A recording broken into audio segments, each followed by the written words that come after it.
I didn't know if I was being honored or being roasted at first. I looked at my girlfriend and I said, babe, is this a roast? Am I? First off, I just want to say thank you so much for having me. I missed out on an opportunity a couple of years ago with Ray to speak at one of his other events. Unfortunately, I work for a communications network that sometimes is poor at communicating. So I got scheduled at work and I couldn't be here. But the opportunity to come today, thank you, Ray, for inviting me. First off, I'd like to say, David, Larry, George, thank you guys so much for my tour today.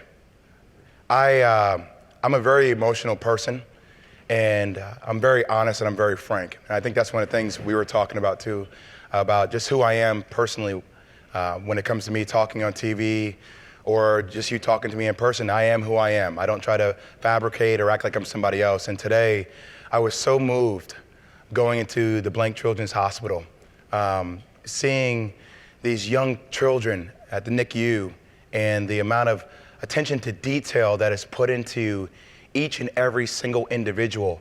And not just them though, their family. My girlfriend's friend just had a child who was born prematurely, and she has to leave her child and go home and wait to hear from the doctors how her child is. I don't have any children, but I can only imagine the level of anxiety I would have. We just rescued a dog, and I'm worrying about my dog right now in doggy daycare, let alone my child if my child were in a NICU. So I would like to commend the group for putting together such an amazing, amazing facility. And I inspire us all tonight to try to, I'm going to donate money. I inspire all of you to donate money as well, to try to make a difference, but not just these kids, but their families as well.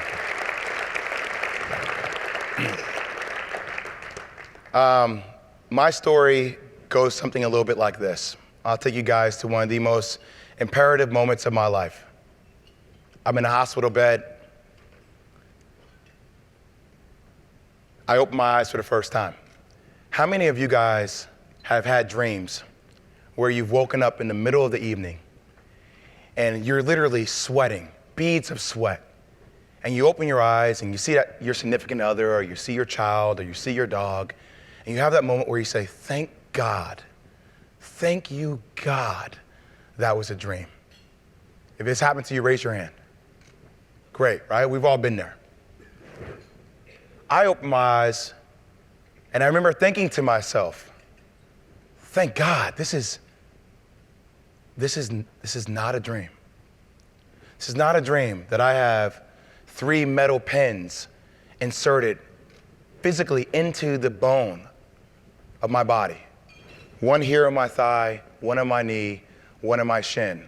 That's hovering my leg, holding my leg up close to a 60-degree angle from my body. It's not a dream that I have 2 metal rods that are 2 feet long that are inserted into my pelvis of my body because I've shattered my pelvis into multiple different pieces. It is not a dream that I have a tube down my throat. And as I gaze my eyes over to my left, I see a man who left his job. It was a Jerry Maguire moment, who left his job at a marketing firm called Golan Harris in Chicago to represent me and for me to be his first client who was actually riding with me that day. It was not a dream to think that I shattered all of my mother's dreams. Somebody who went back to school and earned multiple degrees while I was in school to finally become a principal after 20 years in the educational system. She was meeting the likes of Arnie Duncan, who, Secretary of State obviously, who's meeting the likes of people like Barack Obama when he was a senator in Chicago, and talking about revamping the educational field in Chicago. It was not a dream that I ruined my father's dream. My father's one of 9 from Fort Lauderdale, Florida. And all my father has ever spoken about since I've been a little boy is about having a Williams family business. We didn't know what that business was going to be, but out of nowhere, I went from doing everything right in my life, from being a straight A student in high school, being on all different kinds of clubs, National Honor Society, being in the chess club, captain of my chess team, being in the Asian club. Yeah, you heard me correctly. I was in the Asian club. Still kind of blows my mind to this way when I look back in the yearbook. Look at him like, yep, I don't know how I got in the picture,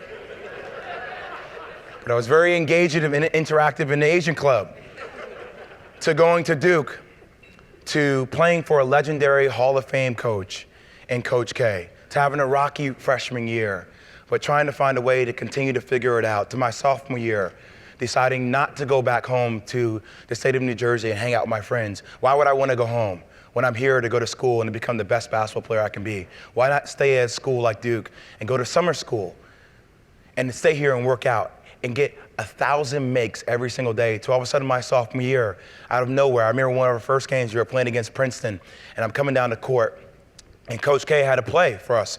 It was called LA. He would tug on his shirt. And LA was a play for Shane Battier and I. Now, I'm not gonna lie to you, our team was somewhat loaded that year. We had myself, who was the second pick in the draft. We had Mike Dunleavy, who was the third pick in the draft. We had a guy named Shane Battier, who was the second pick in the draft that year. We had a guy named Carlos Boozer, who was a perennial all-star for like 7 years. He's probably made about $135 million. And then we had a guy named Chris Duhon, who just finished a 13-year NBA career. We were pretty good, pretty talented. There weren't too many ways you could stop us. The only people that could really stop us were us. But this one play was a high ball screen for Shane Battier and I. And it was an easy read, because if you were guarding me and you decided to go under the screen, Coach K would give me the green light to shoot. If the big guy guarding Shane and the guy guarding me decided to trap me, Shane would recognize this, since he was a straight A student as well, and he would pop out, and that was the second pick in the draft. And as you recognize from what Ray told you, he had 700 plus points that year as well.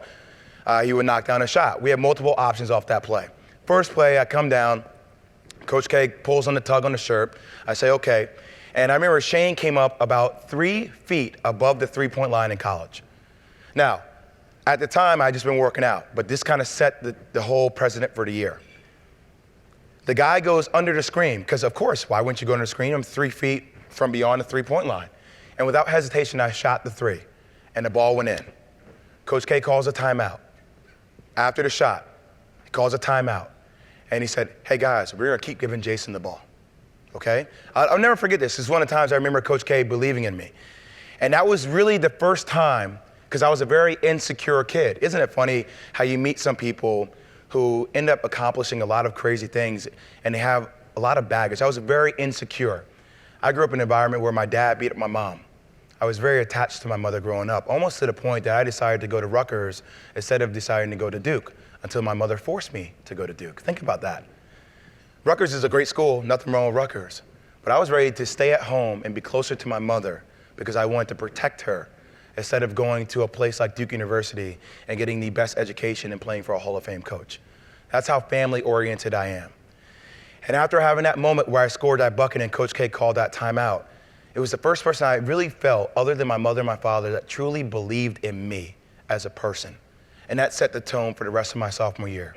We ended up winning a national championship. I was telling this great story here. At the beginning of the year, you talk about the little things that you do within a team concept that can make such a drastic change in your life. And I find this all the time in business sometimes as well. It blows my mind that sometimes in business, there's such a lack of communication between upper management and lower tier management, right? And one of the examples I have is that at the beginning of the year, Coach K called a conference for all of us as players. And we all sat in a room, and we all sat down here, and Coach came in, and he said, hey, I want everybody to share your dream, right? So, you know, a bunch of nerds on Duke's basketball team, Shane's like, well, what do you mean dream, sir? Financial dreams? Family dreams? Kay's like, geez, Shane, just tell a dream. Any dream, Shane. Anything, please, just go. So Shane gets up, he talks about family one day. He can't wait to have a child, right? Can't wait to find his wife. He was dating a girl named Heidi from high school. I remember it, because it's funny, you're sharing this moment with somebody. You get a chance to see your teammates share their dreams and their passions and their emotions with those passions. I remember Chris Duhon talking about wanting to buy his mother a home. He's from Slidell, Louisiana. He had a little brother. His mom didn't have any money. He wanted to make it for his family. Then it was my turn. I got up and my dream wasn't having a child. My dream wasn't taking care of my mom, even though those were my dreams. But my dream was a lot more immediate at that given time. And I said, you know what? My dream is to win a national championship. And as time is dwindling down on the clock, I want to take the ball and I want to throw the ball as high into the sky as possible. That's my dream. Everybody's like, all right, Jay, sit down. And next dream, right? So you share this moment as a 17-year-old kid, and then you fast forward 6 months later, and I'm in the championship game. I'm averaging 25.7 points, as Ray called out, and I'm having this run in the NCAA tournament where I cannot miss a shot. Cannot miss. I don't know what happened. It was almost like Will Ferrell in Old School. I don't know if anybody's ever seen that movie, but it's like when he has answered a question and he goes, what just happened? Who? You don't know who that person is, right? You have this magical moment. And I find myself in the championship game, and we're beating Arizona. Arizona on that team had a guy named Gilbert Arenas. They called him Agent Zero a couple years ago before he retired. A guy named Richard Jefferson, who's playing for Cleveland right now. A guy named Luke Walton, who is coaching the Golden State Warriors, who was coaching the Golden State Warriors before he's coaching the Lakers. They had a very talented team. And we're beating Arizona, and we're up 10 points. And time is dwindling down on the clock. Now, I'm a frantic 18-year-old kid. I'm running around looking for somebody to hug, very similar to Jimmy V when he saw them win a championship. You have no idea who you're running around to hug. You're just trying to find somebody to wrap your arms around because you're so excited about this one moment. And we were playing here at the Metronome in Minneapolis, and there were 65,000+ people in this gym. So you can imagine how loud it is. It was so loud that we had hand codes for all of our different plays because we couldn't hear each other. You can barely hear yourself think in a crowd like that. Time is dwindling down, 9 seconds, 8 seconds. I'm looking for somebody to hug. I'm running around, and I hear this faint whisper. I hear this voice, Jason, Jason. I'm looking around. Who's calling me?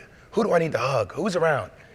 And I see Chris Duhon at the top of the key, dribbling the ball, pounding it as time is dwindling down. And I'm looking at him like, what? And he's like, come here. Come. All right, so I run over to Chris. I get there, and you can watch the video. This is real life. This happens.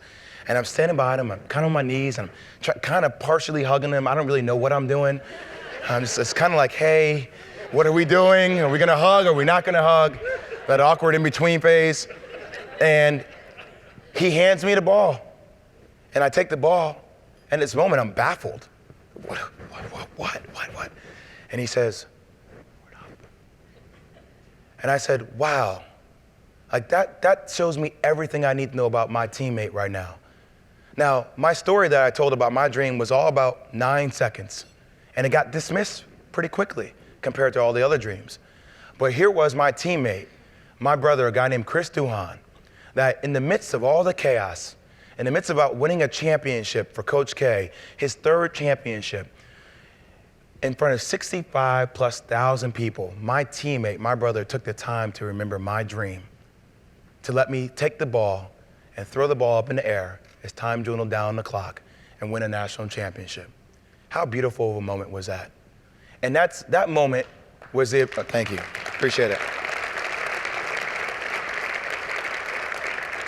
That moment was the epitome of what Duke was to me.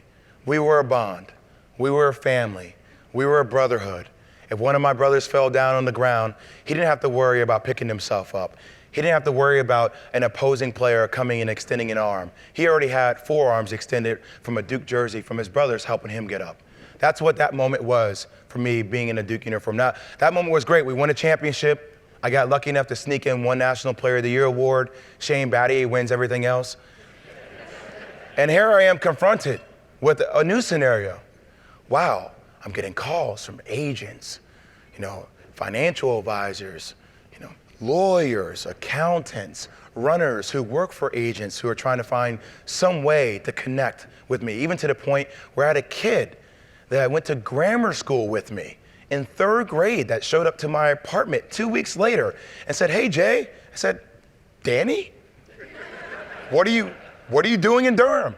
I just happened to be in town, Jay, just, thinking about coming out. What's going on? I would love to introduce you to my agent, right? So how my world just flipped drastically, very quickly.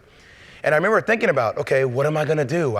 It's been a dream of mine all my life to play basketball professionally. Like maybe, who knows? Maybe, the Bulls might get the first pick. Maybe the Detroit Pistons might get the first pick. Who knows who get the first pick? But people were telling me I could be the first pick taken in the NBA draft. What do I do? sit down with my mother and my father the next week. We go through all the pros and the cons of leaving. Then we go through all the pros and the cons of staying. And then it's one Saturday afternoon. I have to make my decision by Sunday.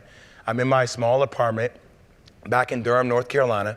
And at the time, a lot of North Carolina fans had gotten my phone number. For some reason, somebody posted on some website my phone number. So as you can imagine, I was getting so many nice calls from people that were saying incredible, crazy things to me. Tell me that my house was on fire, that you suck, hang up the phone. A lot of dirty calls were happening. And I remember sitting there watching TV, and I got a call from a 202 number. I don't really want to talk to anybody right now. We just won a championship. I don't want to talk to another agent. I don't want to talk to another financial advisor, another lawyer, another accountant. I don't care who these people are. I just want to be left alone. I just want to watch my TV for a minute so I can zone out. 202 number calls, deny. 202 number calls again, deny. 202 number calls again, I pick up. Hi, hello? He's like, is this Jason Williams? Yes, it is. Hey, this is Michael Jordan. I'm calling you because we're interested in potentially, thinking about coming back and playing. I said, ha, ha, ha, Michael Jordan, cool, this is great, Michael. Well, let me tell you, Michael, I didn't like you when you played for the Bulls anyway, so look, you can keep all your Michael Jordan jokes right there in Chapel Hill, hang up the phone. 202 number calls back again, deny. 20 number calls back again, deny. Then a 919 number calls up. That's a Durham area code. I pick up. It's Coach K. Coach K has this really raspy, has these really small lips, so he talks like this. And he's, Jason, Coach, I'm really proud of you. Came back, you had a hell of a year, and I can't wait for you to come into the office tomorrow. I know you went through the pros and the cons of both scenarios with your mom and dad, and I just want you to make the best decision for you. And I said, okay, Coach, I can't wait to see you tomorrow. I'll talk to you tomorrow. 9 o'clock okay with you, Jason? 9 o'clock's great, Coach. I'll see you tomorrow at 9. All right, Coach, talk to you later. All right, bye. Jason, yes, Coach? Hey, I just want to let you know that, Michael Jordan's probably coming out of retirement. He's probably going to play with the Wizards. And he called the office, and we gave him your cell phone number. He'll probably be calling you to see if there's any interest. And just, look, you should play both sides of the fence and see if that's something you're interested in. I said, I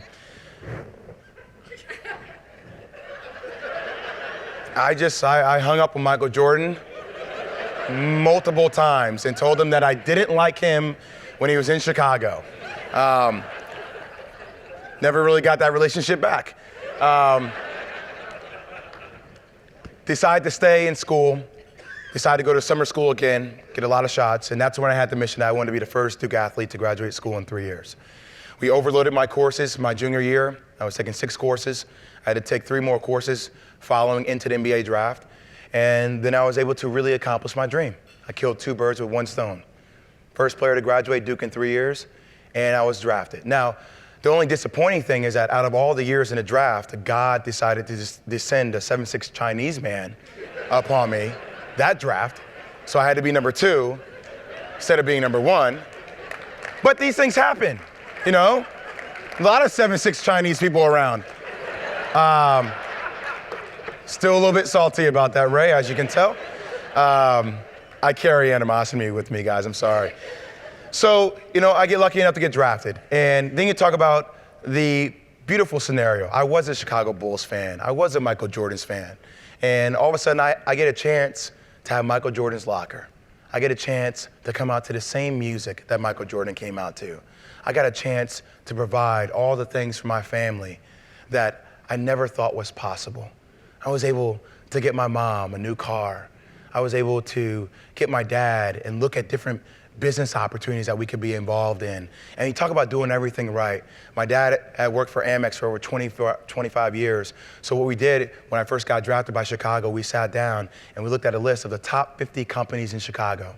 And I sat down and wrote each one of their CEOs a personalized handwritten letter inviting them to all my games. See, because I not only wanted basketball to be something I was great at, but more importantly, I wanted to leverage the platform that basketball gave me to build a legacy for my family. People ask me all the time, what motivates you? And I say, I want to build something special for my family. Well, you don't have a child, you don't have a wife. I will one day, and that's why I work hard. And that's the same mentality I had back when I was 21 years old. That's what I wanted to build. And I was trying to do everything the right way. Now, granted, the team I played for, the Bulls, was completely different than the brotherhood I came from Duke. Completely different. We had guys that had smoked marijuana before games. Think about it, it's mind-boggling, right? At Duke, I was going to bed at 9:30 for a 7 o'clock p.m. game the next day. And here I am with guys who are nudging me during a timeout and say, hey, you smell popcorn. I mean, well, there's 40,000 people here. Yeah, I smell popcorn. Are you okay? Focus on the play right now. You have the munchies, you focus on the play. I had guys that were going out night before games. I had guys that would send our ball boys over to random women in the stands to try to connect with them while we're losing by 20. It was blown out of my mind. It was something I never witnessed before. My record in college in 3 years was 95-13. 95 wins, 13 losses. I lost 13 games in my first 3 weeks as an NBA player, and nobody seemed to care. Look, I'm not gonna sit here and tell you that I didn't get lost into it either, because I got really frustrated. There was a point where I was going out, I was doing all the things that I wish I never did. And then finally things snapped for me. I got my head back on straight. In the last 16 games of the season, I averaged 19 points, I averaged 6 assists. I started to play well, right? One of the issues that happens sometimes when you get drafted is that you get thrown a lot of money very quickly. And there was no preparation for that for my family at all. My father, my mother were trying to help me and guide me. But as we all know, when your parents who have been around your entire life keep telling you what to do, all of a sudden there's a part of you that becomes somewhat rebellious. And all of a sudden the roles changed for me. No longer were my parents the provider. I was the provider, right? So I remember I played well during the last 16 games of the season, and then one of the worst things could ever happen to me, free time, right? It's funny, I did have a bike, but also I had a lot of teammates that had bikes too. My head coach, Bill Cartwright, had a chopper. He used to go out on rides all the time. So yes, there were rules and stipulations about what you weren't able to do, but nobody abided by those rules. I was talking to a young gentleman here today, and he said, why would you get a bike? And I said, okay, let's have a very, very honest, frank conversation. Have you ever had too many drinks and gotten behind the wheel? And he said, yes. I said, why? And he couldn't answer. I said, ego. Ego's everything. It's amazing how your ego can control the decisions that you decide to make because you're confident about what you can do in that moment. You know, you talk about me having that bike that day. It's amazing. I came back from Durham, North Carolina. I just got done doing a camp for Coach K. And I remember my rookie year was a little bit rocky. It was up and down, right? And I know there's first class problems, but my rookie year was a little bit up and down. And I was a little bit concerned, right? Like, I wanted to be better than what I was presenting. And I came back and I kept working out. Then I go down to Duke for this camp. And I remember I'm playing against all these ex-pros and I'm dominating people. Dominating to the point where my assistant coach, Chris Collins, pulls me over after the game is over and says, man, I don't know what you've been doing, but I've never seen you like this before. If you do what you're doing right now, no doubt about it, you'll be an all-star next year. So I get on the plane, party a little bit that night with some friends, get on a plane, come back to Chicago with Chris Collins, who's now the head coach at Northwestern, with his words ringing in my ears about me having a chance to be an all-star the next year if I continue to work hard. I felt like I was finally back on pace. Got home, decided to take a nap, put my stuff on, went to practice, dominated practice that day with the likes of Jamal Crawford, who's still playing for the Clippers, and Jalen Rose and all these other guys. Dominated practice. Felt like I was finally on my way. Came back, took a nap, then I had to finally go downtown for another meeting I had with my agent and a marketing guy about my website. Take a nap, wake up. It's amazing how so many times God puts things right there in your face and you choose not to look at it. Prime example, I'm in my apartment downtown Chicago. I wake up from a nap. I have to go to my apartment, to my friend's apartment, marketing guy's apartment who's doing my website, only a couple of miles away. Now, I had a Chevrolet deal at the time. So throughout that winter, Chevrolet gave me a Tahoe. And I also had a Corvette, okay? So it's a summer Chicago day. Finally, because it's never hot in Chicago, finally, we call it Siberia pretty much throughout the winter. And I've been driving this Tahoe around the whole year. I'm like, you know what? Tahoe keys are right there. I don't want to take my Tahoe today. Corvette keys were right next to the Tahoe keys. No offense, but I was like, my dad liked to drive the Corvette. I'm like, that's not really, I'm 21, I'm not gonna drive a Corvette. Like, my dad likes to drive the Corvette. He's 50, let my dad drive the Corvette. It's better for him, not me. I don't want to take the Corvette. You know what? I'm gonna take my bike out today. I'm gonna take my bike. I'm only going a couple miles down the road. It's amazing how you justify things too. You talk about that ego once again, the justification of, well, there's no helmet law in Chicago. Why should I wear a helmet? I'm only going a couple miles down the road, right? There's really no protective gear law in Chicago. Why would I wear anything? You know, I got this new jacket on, okay? Get on my bike, come down the stairwell, get to my friend's apartment, sit there and have the best meeting with my agent, a guy named Kevin Bradbury, right, who left Golan Harris to be my agent. And marketing guy, go over my website. We're talking about all this different merchandise we're gonna do, all these great things. My dreams are coming true, right? I'm finally starting to figure out an MBA, and I'm getting my business sense together as well. And as we're leaving the meeting, I'm walking out, my bike is parked outside, and Kevin Bradbury opens the door, and he looks at my bike and looks at me, looks at the bike, looks at me and says, bro, what are you doing? You shouldn't be doing that. I say, you know, Kevin, I shouldn't be doing a lot of things. You shouldn't have came to Vegas with me 2 months ago and partied, right? You shouldn't have done this, you shouldn't have done that. And Kevin couldn't really answer anything. So I said, don't worry, man, I'll be all right. He said, what are you gonna do? I'm like, you know, I may go home for a little bit, then I may go back to the gym and work out a little bit more. He's like, be careful. I get on my bike, and I start to pull away. Now look, maybe being on a billboard in I-90 wasn't big enough for my ego at that time, because there was nobody in this desolate area, in this neighborhood, nobody. It was just Kevin watching me start to pull away on my bike. I had this Yamasaki R6. It was red and black. It was the color of the same bull. So I felt free, I felt alive when I rode this bike. I don't know anybody else who's ever ridden a bike here, but when you go 35 miles per hour, you feel like you're going 70. This adrenaline rush, feeling the pavement beneath your feet, beneath your soul, watching it pass by quickly. And as I got on my bike, I started to pull away, and I had the bike in neutral. Now, it's funny, I don't need to rev my engine, but for some reason I decide to. And I rev it really hard. You know why? Because I want Kevin to hear it. Because I just got a new exhaust on my bike. Vroom, vroom, vroom, vroom, really loud. Kevin looks at me, I look back at Kevin. Yeah, you like my new exhaust? Yeah, it's cool, right? I revved the bike the second time louder than the first. Vroom, vroom, vroom, vroom, vroom, vroom, vroom. Kevin looks back at it again, okay. Now, there's no need for me to rev the bike the third time, right? Just like you're driving a car, when a car's in neutral, you can rev it all at once. It's not gonna go anywhere. But for some reason, that third time, I revved it louder than the first two. Vroom, vroom, vroom, vroom. In the middle of the room, all I heard was the bike go click, click. Out of nowhere, from me coasting, going 30 miles per hour down the street, cruising along, my bike popped up on me like popping a wheelie. And when I looked down at the speedometer, I was going 65 miles per hour. In a split second, in an instance, that quickly. Now, there's an old saying that says, let go, let God, right? We all heard that. I often think for a very long time after my accident, what would my life have been if I did let go, let God? I should have let go of the bike. The bike pops up on you, you look down at the speedometer, you're going 65 miles per hour. Why hold on to the bike? Why? Because my ego. Now, if I let go of the bike, maybe I would have had a broken bone, broken collarbone, broken leg.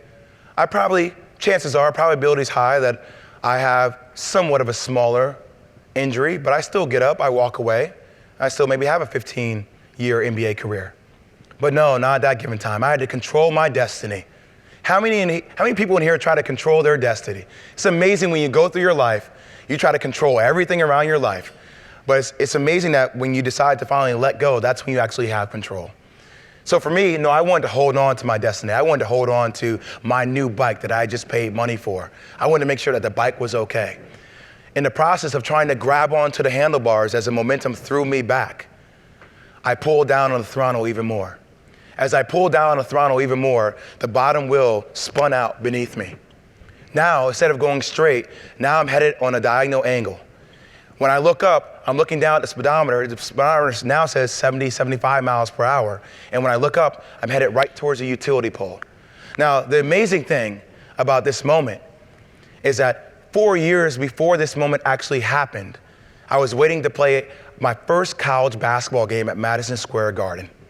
Dick Vitale was gonna call it. It was my first game on ESPN, and we were playing against the Yukon Huskies. It was a rematch of the national championship of 1999, but the following year. And I couldn't go to sleep. I was tossing and turning in my bed all night long until 2:30, 3 o'clock in the morning. I finally went to sleep, and when I went to sleep, I had this crazy, vivid dream that I was spinning in the air, spinning constantly, and I saw this fire hydrant out of nowhere. And then I woke up. I'm a 17-year-old kid. You have this dream, you see a fire hydrant, you're spinning in the air. What the hell was that? What? You go on with your life. Fast forward 4 years later, I hit that utility pole. I tried to turn the bike at the last second, and it's almost as if two cars smacked directly into each other. That was the sound that the impact made with my body and the steel utility pole. It clipped the whole left side of my body. And when it clipped me, it threw me into this parallel spinning angle in the air. How crazy is that? That I remember spinning in the air, thinking to myself, I've seen this, I've lived this before, I've been in this moment before, I can't imagine, and out of nowhere, I saw a red fire hydrant. I said, oh my God, this is my dream, this is what's happening to me. And when I landed, my landing was immediate, my impact was immediate. It was almost like an anchor being dropped into the ocean, into the foundation of the ocean. It just smack. And I remember laying on the pavement, on the actual pavement of the road, on my chest, as if I was laying on my stomach. But my legs were up on the curb in the grassy knoll area in between the curb and the sidewalk, my leg on top of leg as if I was laying on my side. And I remember touching myself, and it's the craziest feeling, and I'm sorry I'm getting emotional about it, it's the craziest feeling when you're a 21-year-old kid and your hands can feel your legs, but your legs can't feel your hands back. I kept grabbing my legs, trying to feel and look for blood. And every time I looked at my hands, I didn't see any blood. And the first thing I started yelling out, screaming at the top of my lungs, was I threw it all away. I threw it all away. I threw it all away. I was saying it psychotically at the top of my lungs as loud as possible. I threw it all away. I threw it all away. I threw it all away. And when I'm banging my fist on the ground, I look up and I see my agent walking over to me, Kevin Bradbury, and his mouth is literally dropped to the floor.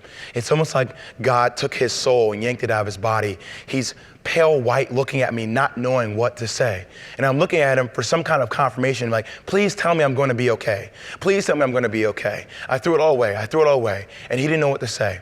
He pulled out his phone, he called 911, and next thing you know, 10 minutes later, the ambulance comes. Now, when the guys are coming, they're trying to put me on a stretcher. When they turn my body, I feel my body crack a couple of different times. But they're not telling me that anything's broken. They're just telling me that everything's gonna be okay. And I'm like, are they telling me that things are gonna be okay because they're afraid to tell me what's truly gonna happen? What's gonna happen? Am I gonna play again? Am I gonna live? What's gonna happen? I threw it all away. I threw basketball all away for being a stupid 21-year-old with my ego trying to ride my bike a couple of miles away from my house when my damn keys were right in front of me in the beginning. I should have took the Tahoe. I should have took the Corvette. You can imagine how quickly all these thoughts are going through my mind. I get to the hospital, and that's when it really clicks. Her name is Dr. Mallet. She comes up to me, now look, I have broken bones. I'm a boy. When I was younger, I'm the stupid kid that would try to climb the tree and be like, hey, Calvin, look, I can stick this landing from 20 feet up. Snap, break my ankle, right? I was that kid. So I know what the protocol is when you break a bone. You go into the doctor's office, there's one doctor there. They kind of take you through the feeling, okay, maybe it broke, maybe you have to replace it, put it back in place, whatever it may be, go through an x-ray, that's really it. I'm thinking I have a couple of broken bones. When I come in, I see over 10 to 15 doctors all running in a scurry, running around me. And her name was Dr. Mallet. She comes up to me and she holds my hand and she says, we need permission to do surgery now. You're bleeding internally.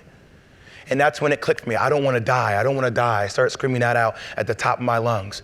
They put me on this sterile, cold, ice-like table and they're cutting off my clothes to do surgery. Now, I'm still feeling my whole body. I can't feel my legs, but I'm still conscious enough to recognize everything going on. I didn't pass out. I'm still seeing people run around me in flurries. I'm still watching people's facial expressions when they look at my body.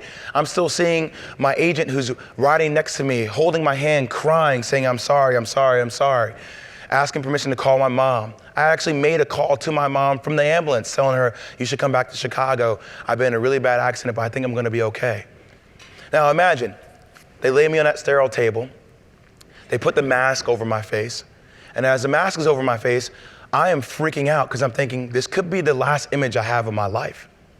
This could be the last moment I ever have as a human being on this earth. And she's counting to me 1, 2, just breathe, 3, 4, and I pass out. And I bring you to that same moment that I started off with about my dream. I wake up, I think it's a dream, and that's my reality. And the amazing thing about my reality is that when you wake up and you have a tube down your throat, and you see your agent sitting there next to your side, crying, his face dead red, and he has no more energy left to even cry. He's cried himself dry of tears. And he's holding my hand, praying with his eyes closed. And the first thing I'm trying to say is, take the tube out of my mouth. He goes, he gets a doctor. The doctor comes, takes this long tube out of my mouth. The tube felt like it was sitting down in my stomach. And I'm assessing my body for the first time, hours after my accident, seeing my leg with pins in it, hovering in the air, seeing my pelvis not being able to move with metal pins that connect into a halo, and wondering what the hell did I do to myself? Why would I do this? Why would I jeopardize my mother's dream of spending time with Arnie Duncan and Barack Obama and having a chance to impact kids' lives and doing things educationally within the school system in Chicago? And why would I jeopardize my father's dream of having a family business one day for what? 10 minutes of riding a damn motorcycle? For my ego? Because I wanted to? Why would I do that? Why would I jeopardize this guy who just left his job, who I'm his first client? Why would I jeopardize, he just got married, why would I jeopardize his wife, his future family for a stupid, idiotic decision that I decided to make at that given time because I wanted to? And when they took the tube out of my throat was on fire. Dr. Mallet came in. Guess what the first question I asked Dr. Mallet was? Will I be able to play again? Will I play again? And I remember her looking at my body, scanning my body, almost trying to scan my mentality. How do I tell this kid that he may not be able to walk again? Now, I think one of the reasons I was so emotionally moved today, actually, when we went to the NICU, was because I spent 2.5 months in the ICU. I spent 2.5 months tapping morphine every 20 minutes. I spent those months not being able to sleep. I spent those months being almost somewhat psychotic and freaking out due to all the medications I was on. I spent 3.5 more months in the hospital. I spent a year learning how to walk again. I spent 1.5 years learning how to run again. Now, one of the craziest things ever to happen to me was that, and I know I'm kind of giving you the Cliff Note version, but as I went through this process, I tried to commit suicide twice. First time was after I was finally released from the hospital a couple months afterwards, and I'm sitting there and I'm in my bed. I'm in the hospital bed in my own home in North Carolina. I can't move, and there are a pair of scissors right there next to my bed. And crazy how you think, like I was just competing against Allen Iverson. I was just competing against Vince Carter. I was just playing against Michael Jordan. I was just having a conversation with Kobe Bryant about a new business I was going to invest in. And he invited me over to his house to spend the summer with him working out. And now, I don't know if I'll ever be able to walk again. Now I look at my leg, and my leg is the size as my forearm because it's that emaciated. I look at my pelvis, and there's a 50-50 chance that I might not ever be able to be erect again, or I'll ever be able to properly function again. This is my reality. Like that's my reality. And I took these scissors, and these scissors are right there, and I almost said, this is a sign from God that I shouldn't be here. And I tried to cut my wrist, and my mom came in, and she caught me, and she prayed with me. And I fast forward a couple years later, I finally tried to come back and play basketball again, but I wasn't good enough. I couldn't make it. I played a short stint for the New Jersey Nets, but my body couldn't handle it. I've had 13 plus surgeries. I've had 6 scopes on my left knee. I've had multiple surgeries to piece my pelvis back together. I don't know if you paid attention, but when you walk, I still walk with a limp. You know why? Because one of the last surgeries I had, I tore my peroneal nerve. So when somebody says you had a knee dislocation, I tore every ligament in my knee, and I tore my peroneal nerve. Your peroneal nerve is a nerve that sends a sign from your brain to your foot to pick your foot up. So I couldn't do that. They try to reattach the nerve, and they equate nerve regeneration to childbirth, where I could be sitting here having a conversation with you, and out of nowhere, it feels as if somebody's stabbing me in the leg with a dull knife. That stabbing can go from anywhere from a minute to 2.5 hours. And I'm screaming at the top of my lungs, I'm in that kind of pain. So I had to take Oxycontin every day. I had to take Oxycontin twice a day and oxycodone for short bursts. Oxycontin were the long extending bursts, and then oxycodone for the short bursts. I take Oxycontin for 5 years. 5 years every day. I became addicted to Oxycontin, right? That would pose so many more issues after I was finally done playing. But anyway, I made it back to an NBA court. I couldn't do it, and I had to stop playing. Go down to the D-League, play in the D-League for a short stint. And all of a sudden, my last game of the D-League, I come there, I play one game, I almost have a triple-double. I tear my hamstring off my bone again. I'm in the hospital again. This time, I have a different coach next to me, a guy named Dennis Johnson, who was one of the best point guards ever to play in the NBA. He played for the Boston Celtics with Larry Bird and all the big-time names, Robert Parrish, all the names that you know from all the Celtics teams. And he's praying with me, telling me that, when I come back, he's gonna be there for me. He's gonna hold a spot for me in the D-League and for me to keep fighting. This is 3.5 years after my accident. I'm still fighting therapy every single day, countless surgeries, trying to come back and play.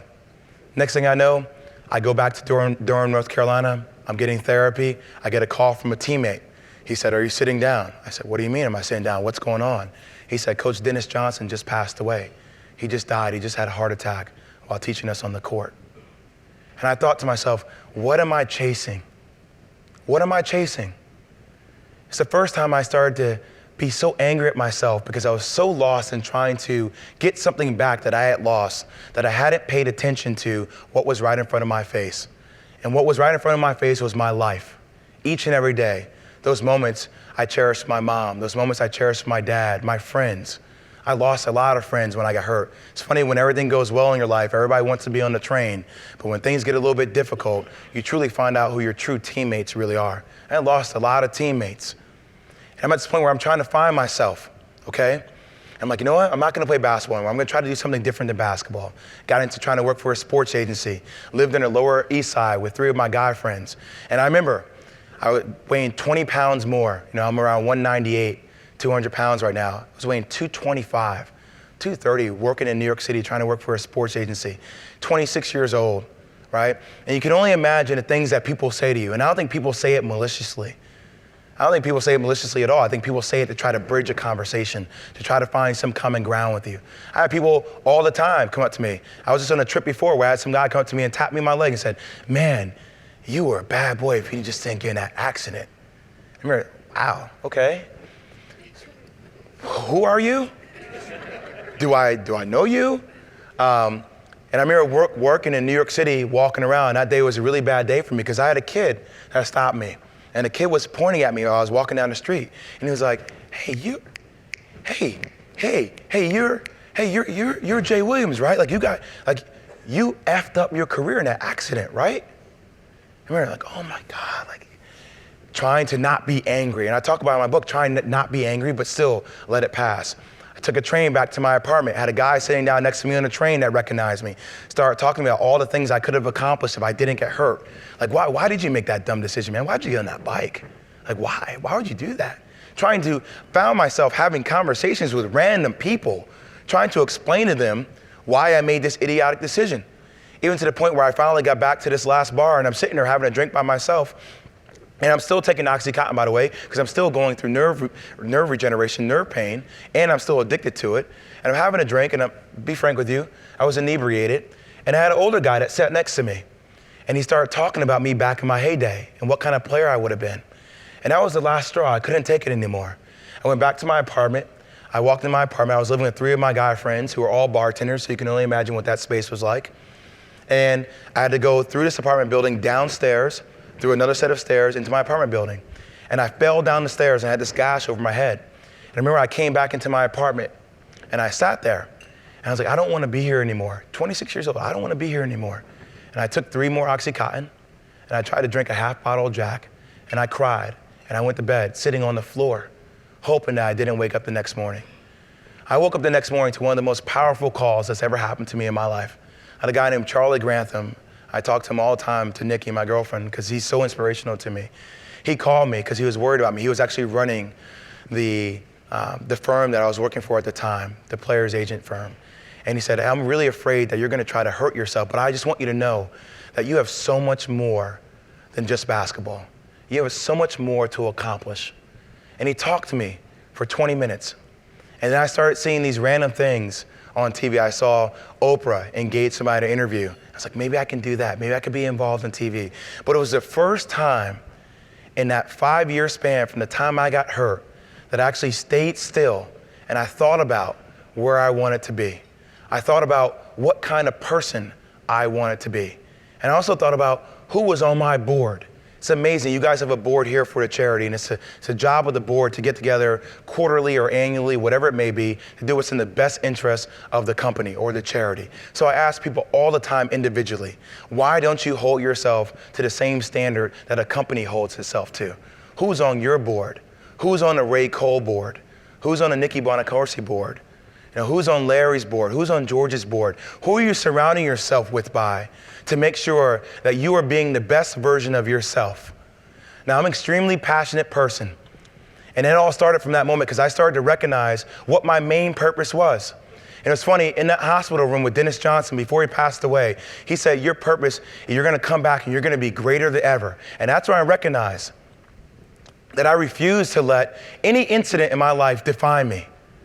I used to be so disappointed and so depressed that I threw my career away, that I threw away my golden opportunity to take care of my mom, to take care of my dad, to build a legacy for my family, to be an all-star in the NBA, that I didn't even recognize that, no, this is my purpose.